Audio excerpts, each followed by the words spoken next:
Hi, everybody. Thanks for watching. Before we get started, please take a minute to click subscribe to my channel to keep up with all of my latest investing and personal finance content. And please visit the link you see on your screen for a message from our sponsor, The Motley Fool, where you can get the top 10 stocks to buy right now. So we're going to talk about Warren Buffett a little bit here. Now, we've written and talked about on videos extensively stocks that Warren Buffett owns, stocks that Warren Buffett should buy, stocks that you should buy that Warren Buffett owns. We're going to go a little bit of a different direction today and talk about stocks that we don't like in Berkshire Hathaway's portfolio. So one stock that I wish that Berkshire Hathaway would reduce or get rid of is, and I'm going to get some pushback on this from a lot of listeners, is Kroger, ticker symbol KR. Berkshire Hathaway owns over 7% of Kroger right now, a stake over $2.25 billion. And I understand the bull cases. Grocery stores are an essential business. Kroger has been doing a good job of execution. Grocery businesses are inflation-proof, essentially. People need to buy groceries no matter what inflation's doing. But there are a few different reasons I wish Buffett would part with Kroger.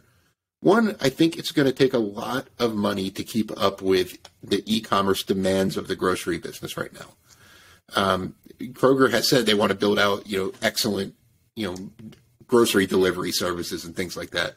Those are going to be tough to build out. I think it's going to be a heavier lift than they think.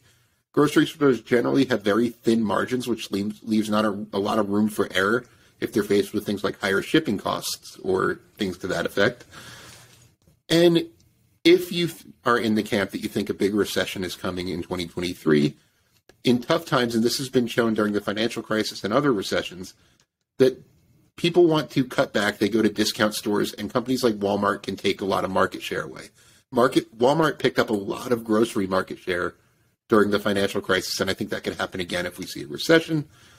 I would personally prefer for Buffett to get rid of that and double down on Costco, which is more recession-proof because it's one of the companies that picks up share in tough times, and it's growing faster. I think they're doing a better job of growing the business organically than Kroger is, and as Costco is expected to raise its membership fees pretty soon, which is where it makes the bulk of its profit.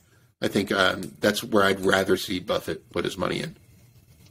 So I don't want to push back, but I'll give some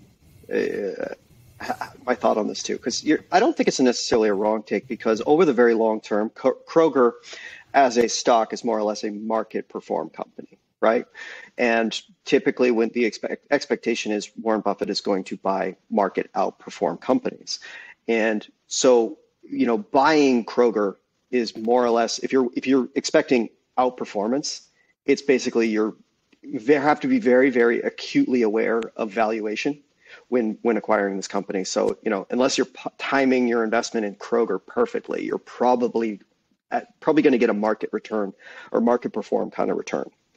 So my one that I'm not sure why they're invested in it, and it's actually a recent acquisition, is a company called Louisiana Pacific. It's a very small percentage of the portfolio. It's a recent acquisition. I'm guessing that it wasn't a Warren Buffett acquisition. It was probably a Todd and Ted based on the size of it. But what they are is a manufactured wood product manufacturer. So like, plywood, a thing called OSB, which is similar to plywood, everything's glued together. And they've started making specialty products around that sort of thing with new ones that have insulation built in, or aluminum covers on the outside as a radiant barrier, and a lot of manufactured strand boards.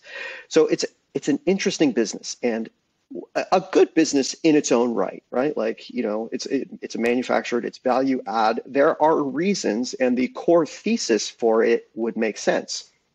The thing that I just have to push back a little bit on is while the thesis is there, and you can kind of understand the underlying reasons why it would make sense, it's just not a company that over the long term has been a great investment. Since 1989, I believe it's only been a total return of 600% compared to well over 2,000 for the S&P 500.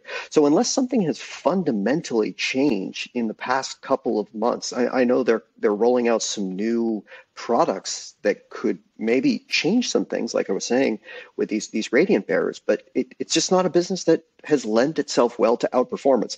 And I'm curious as to why they think this time is different.